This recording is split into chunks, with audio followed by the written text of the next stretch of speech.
রব্বুল আলামিন আমাদেরকে এই মহল্লা থেকে অগণিত অসংখ্য রোগ থেকে বাছাই করে আল্লাহ পাক আমাদেরকে দুনিয়ার সমস্ত প্রকার কাজকর্ম ব্যবসা বাণিজ্য ছেড়ে দিয়ে পবিত্র জুমার দিন জুমার নামাজটুকু আদায় করার জন্য রব্বুল আলামিন আমাদেরকে আপনার মতো আমার মতো কত মানুষ হাসপাতালে শয্যাশায়িত অবস্থায় আছে, মুমূর্ষু অবস্থায় আছে, গর্ভবস্ত অবস্থায় পড়ে আছে।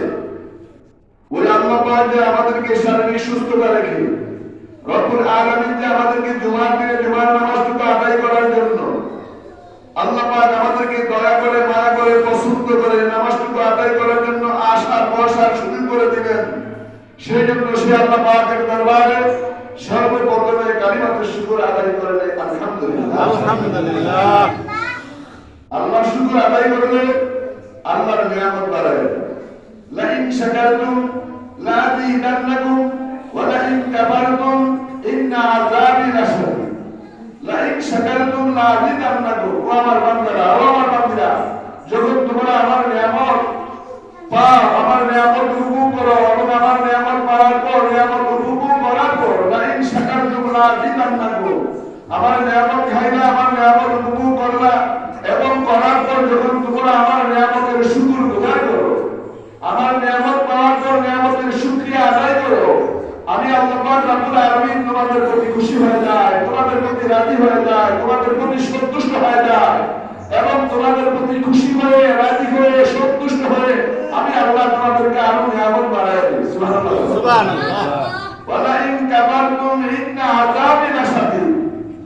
আর যারা আমার নিয়ামত পাইলো, নিয়ামত উপভোগ করলো, নিয়ামত পাওয়ার পর নিয়ামত উপভোগ করার পর নিয়ামতের শুকর গুজার করলো না, আমি আল্লাহ পাক রব্বুল আলামিন তাদের প্রতি কি আমি আল্লাহ তাদেরকে আল্লাহ পাক রব্বুল আলামিন ওয়ালা ইন কাফারতুম ইন্না আযাবি লাশাদীদ, ওই বান্দার জন্য, ওই বান্দির জন্য যে আল্লাহ বান্দা বান্দি আমি আল্লাহর নিয়ামত পাইয়া নিয়ামত খাইয়া নিয়ামত উপভোগ কইরা করার পর আমি মাবুদের শুকর গুজার করব না, তার জন্য আমি কঠিন শাস্তির ব্যবস্থা করে আমি আল্লাহ রেখে দিয়েছি।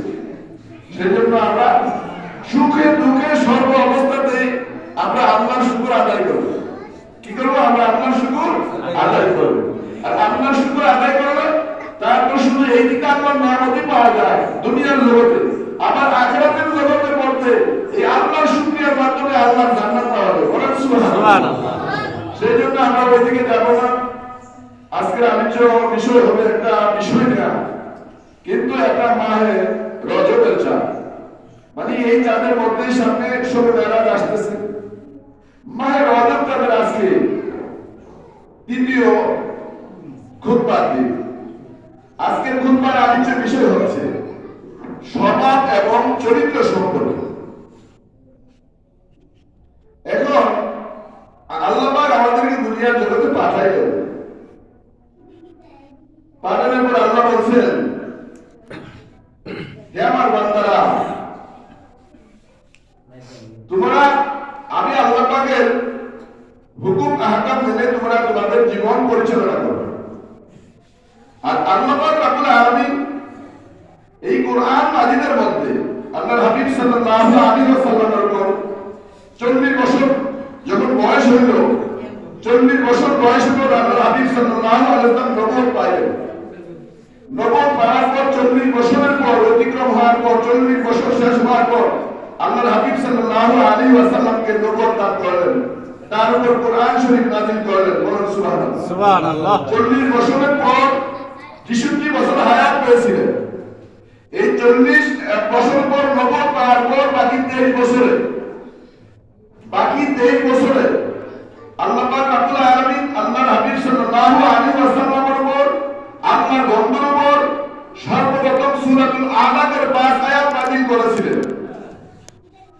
এই সূরাতুল আলাকের 5 আয়াতের মধ্যে ইকরা বিসমি রাব্বিকাল্লাযী খালাক, খালাকাল ইনসানা মিন আলাক, এইভাবে 5টি আয়াত আল্লাহ পাক রব্বুল আলামিন আল্লাহর বন্ধুর উপর আল্লাহর হাবিবের উপর নাযিল করেছিলেন।